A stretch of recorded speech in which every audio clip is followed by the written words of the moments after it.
La Révolution française, qui a débuté en 1789, est l'un des événements historiques les plus importants qui a transformé la société française et ses institutions politiques et sociales. Voici un aperçu des événements majeurs de cette période révolutionnaire.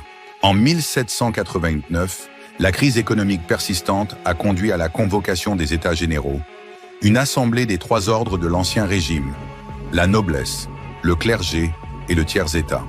Cependant, le tiers-État, représentant la majorité de la population, demande une voix plus significative dans les affaires de l'État.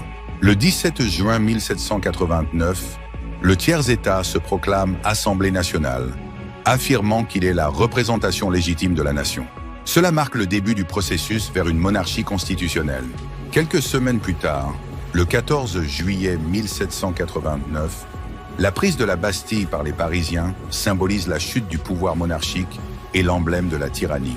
Dans la nuit du 4 août 1789, l'Assemblée nationale constituante abolit officiellement les privilèges féodaux et les députés votent pour l'abolition de tous les droits seigneuriaux et privilèges du clergé et de la noblesse, marquant ainsi la fin de l'Ancien Régime. Le 26 août 1789, la Déclaration des droits de l'homme et du citoyen est adoptée, affirmant les principes de liberté, d'égalité et de fraternité, fondement de la Nouvelle République. En 1791, la nouvelle Constitution entre en vigueur et transforme la France en une monarchie constitutionnelle limitée. Cependant, les tensions persistent et en 1792, la monarchie est abolie lorsqu'une république est proclamée après l'insurrection du 10 août.